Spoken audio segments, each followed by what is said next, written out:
আসসালামু আলাইকুম প্রিয় দর্শক, আপনাদের সকলকে আমন্ত্রণ জানাচ্ছি।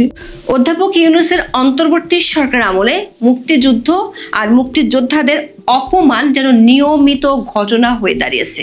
অধ্যাপক ইউনূস দায়িত্ব নেওয়ার পর থেকে দেশ জুড়ে মুক্তিযুদ্ধের স্মৃতিচিহ্নগুলো ধ্বংস করে ফেলা, মুক্তিযোদ্ধাদের গলায় জুতার মালা পরিয়ে অপমান করার বহু ঘটনা ঘটেছে।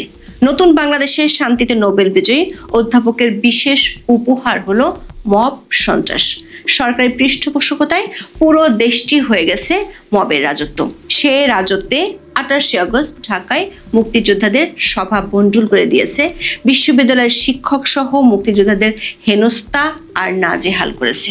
মুখে মুখে মবের বিরুদ্ধে জিরো টলারেন্সের ঘোষণা দেয়া অধ্যাপক ইউনূসের পুলিশ অবশ্য ঘটনার পর সেটাই করেছে যেটা তারা গত 1 বছর ধরে করে আসছে। মব সন্ত্রাসীদের আটক না করে নিয়ে গেছে মুক্তিযোদ্ধাদের, যারা স্বাধীনতার পক্ষে সম্পূর্ণ নিয়মতান্ত্রিকভাবে সভা করেছিল তাদের। আবার কোনো ধরনের অভিযোগ না থাকা সত্ত্বেও তাদের আটকে রাখা হয়েছে ডিবি কার্যালয়ে। সবশেষ খবর হলো আটক হওয়া 15 জনের বিরুদ্ধে সন্ত্রাস দমন আইনে মামলা দায়েরের প্রস্তুতি চলছে।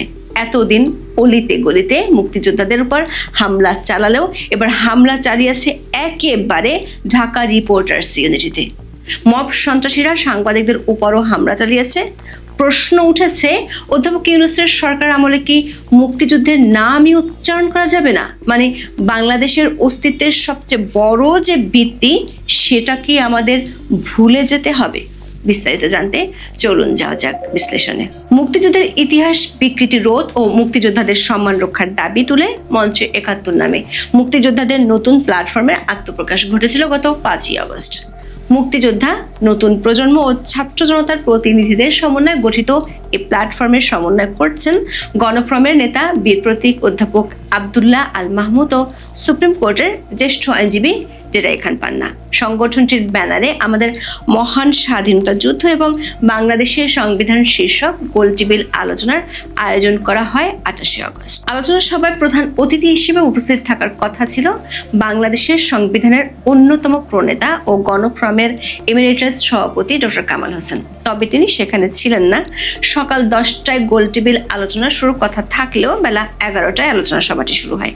দৈনিক প্রথম আলোর খবরে বলা হয়েছে, আলোচনা সভায় প্রথমে বক্তব্য দেন ঢাকা বিশ্ববিদ্যালয়ের আইন বিভাগের অধ্যাপক শেখ হাফিজুর রহমান কার্জন।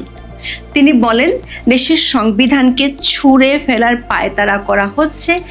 এর পেছনে রয়েছে জামাত শিবির ও জাতীয় নাগরিক পার্টি বা এনসিপি।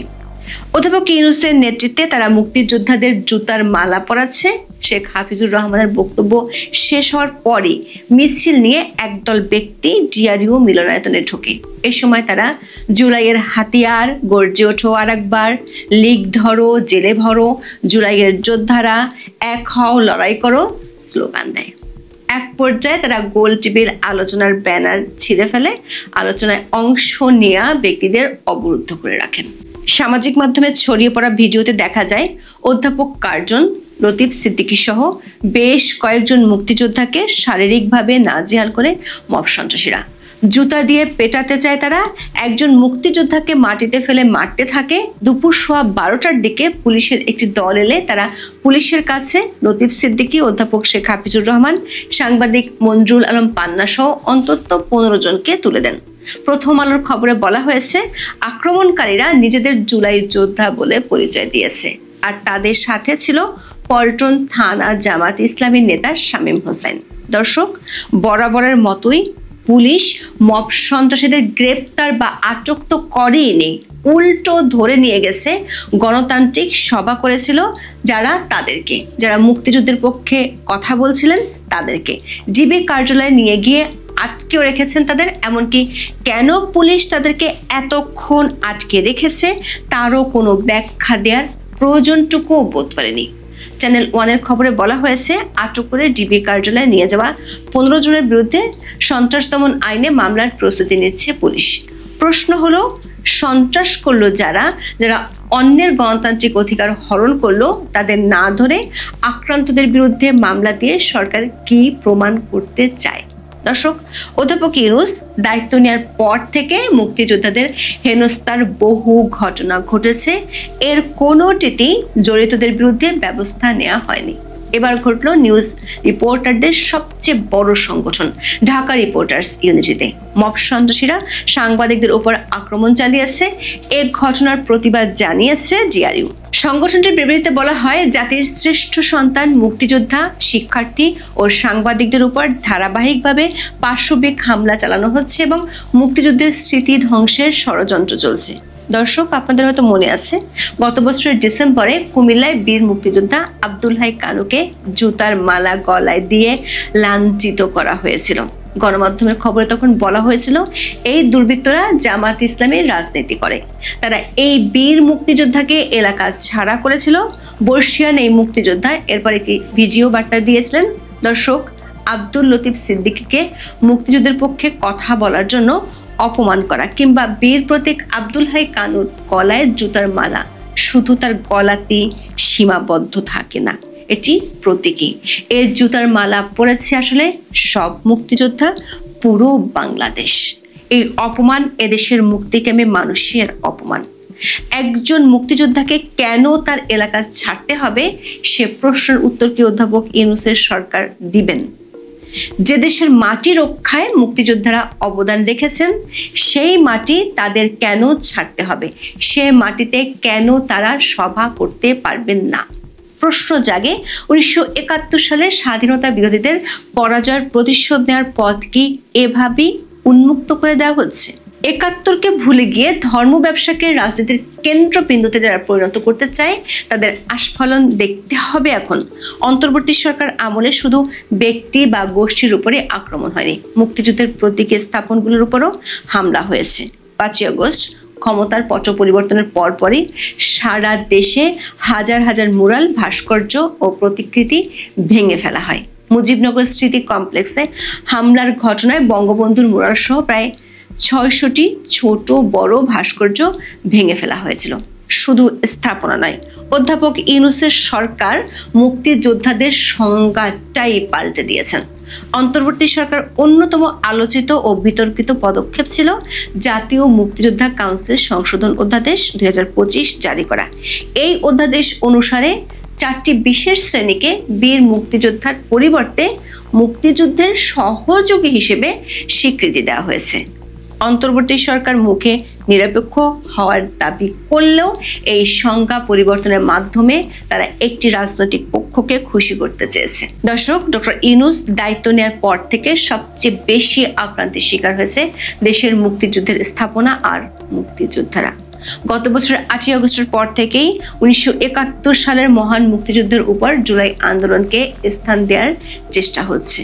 বিতর্ক এড়ানোর জন্য সরকার ও সরকার সমর্থকদের পক্ষ থেকে দাবি করা হয়, মুক্তিযুদ্ধের সঙ্গে তাদের কোনো বিরোধ নেই। মুক্তিযোদ্ধাদের তারা শ্রদ্ধা করেন এবং 71 সালের মুক্তিযুদ্ধকে স্বীকার করে তারা সামনে এগিয়ে যেতে চান। বিএনপি, জামাত ও এনসিপি মানে বর্তমানে ক্ষমতাবান রাজনৈতিক দলগুলি একই দাবি করেন। প্রশ্ন হলো, বাংলাদেশের রাজনীতিতে বিচরণকারী সব পক্ষই যদি মুক্তিযুদ্ধকে ধারণ করে এবং নিজেদের মুক্তিযুদ্ধের পক্ষের শক্তি প্রমাণে সদা তৎপর থাকে, তাহলে সারা দেশে মুক্তিযুদ্ধের স্মৃতিচিহ্ন মুছে ফেলার যে চেষ্টা হয়েছে তার দায় আসলে কার? স্বাধীনতা বিরোধী শক্তির বিরুদ্ধে কথা বলায় বিএনপি ফজলুর রহমানের বিরুদ্ধে ব্যবস্থা নিয়েছে, অথচ তার বিরুদ্ধে যখন মব সন্ত্রাস চলছিল তখন দলটি ছিল নীরব দর্শক। তর্কের মাঠে আর বয়ান তৈরির কাগুজে আলাপের মধ্যে বিরাট ফাঁক আছে।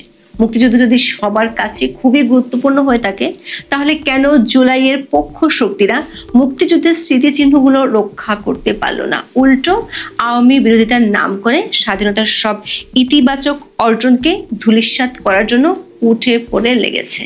ধানমন্ডির 32 নম্বর শেখ পরিবারের যতটা না পৈতৃক সম্পত্তি, তার চেয়ে বেশি বাংলাদেশের স্বাধীনতা যুদ্ধের ইতিহাসের অন্যতম স্মৃতিচিহ্ন। ধানমন্ডির 32কে বাদ দিয়ে বাংলাদেশের স্বাধীনতার সংগ্রামের তথা মুক্তিযুদ্ধের ইতিহাস লেখা শুধু অসম্ভব নয়, বরং অকল্পনীয় বটে। সরকারি বুলডোজার দিয়ে সে বাড়িটি যখন ভাঙ্গা হলো, তখন দেশের সব রাজনৈতিক দলই ছিল চুপ। মুক্তিযুদ্ধের অন্য স্মৃতিচিহ্নগুলো রক্ষা না করতে পারার ব্যর্থতার দায় কি বিএনপির মতো রাজনৈতিক দলগুলো নেবেন, নাকি এক্ষেত্রে তাদের প্রচ্ছন্ন মদত ও মৌন সম্মতি রয়েছে? শুধু মুক্তিযুদ্ধের স্মৃতিচিহ্ন নয়, জুলাইোত্তর বাংলাদেশে মুক্তিযোদ্ধাদের কবরের নাম ফলকও রক্ষা পাচ্ছে না। মুক্তিযোদ্ধাদের কবরের নাম ফলক মুছে দেওয়ার ছবি সামাজিক যোগাযোগ মাধ্যম ও গণমাধ্যমে আলোড়ন তুলেছে। প্রশ্ন হচ্ছে, জুলাইয়ের সব পক্ষ যদি মুক্তিযুদ্ধের পক্ষ শক্তি হয়, তাহলে এগুলো কারা করছে? সবগুলো ঘটনাতে সরকারের ভূমিকা শুধু নীরব দর্শকই নয়, বরং সরকার আটক করছে আক্রান্তকে, জেলে পুরছে মুক্তিযোদ্ধাদেরকে। সরকার এমন ভূমিকায় প্রশ্ন রাখাই যায়, দেশের সব মুক্তিযোদ্ধা আর মুক্তিযুদ্ধের স্মৃতি ধ্বংস করে কি অধ্যাপক ইউনূসের সরকার ক্ষান্ত হবেন?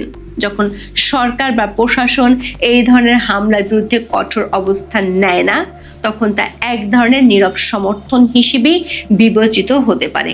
নানা বিষয়ের দিকে দৃষ্টিপাত করলে বোঝা যাবে, মুক্তিযুদ্ধ নিয়ে, মুক্তিযুদ্ধের অর্জন নিয়ে কথা বলতে গেলেই একদল বিভ্রান্ত মানুষ যে কোনো দেশপ্রেমী মানুষের গায়ে আওয়ামী দোসর ট্যাগ লাগিয়ে দিচ্ছে। জীবনের শেষ প্রান্তে এসে মুক্তিযোদ্ধারা এরকম অপমানিত হবেন তা নিশ্চয়ই তারা ভাবতে পারেননি।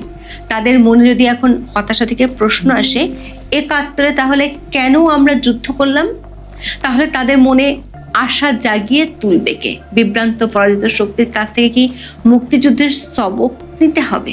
মুক্তিযোদ্ধাকে লাঞ্ছনা আর হেনস্থার ঘটনায় মামুলি প্রতিবাদ কিংবা নিন্দা জানানো হলে দুদিন পর মানুষ এই ঘটনা ভুলে যাবে, কিন্তু যে দুর্বৃত্তরা একজন মুক্তিযোদ্ধাকে অপমান করেছে তাদের দৃষ্টান্তমূলক শাস্তি হলো কিনা তা দেখার জন্য উদ্গ্রীব থাকবেন ইতিহাস সন্ধানী মানুষ। একদিন এরকম একটি ঘটনা এদেশে ঘটতে পেরেছিল, সে কথা তারা ভুলে যাবেন না। কিন্তু মনে রাখতে হবে সেই প্রবাদ, যে অতীতকে ভুলে যায় সেই ইতিহাসের পুনরাবৃত্তির শিকার হয়। সুপ্রিয় দর্শক শ্রোতা, আসসালামু আলাইকুম।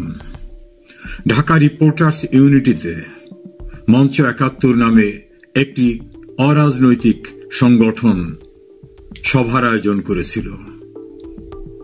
মূলত মুক্তিযোদ্ধাদের এই সংগঠন, দেশের প্রখ্যাত মুক্তিযোদ্ধারা সেখানে উপস্থিত হয়েছিলেন। সাংবাদিক, সাহিত্যিক, আইনজীবী, সুশীল সমাজের প্রতিনিধিরা সেখানে গিয়েছিলেন। আকস্মিকভাবেই ভয়ঙ্কর মব আক্রমণের শিকার হন তারা। পরবর্তীতে জানা যায় তারা সবাই জামাত শিবিরের লোক যারা আক্রমণ করেছে।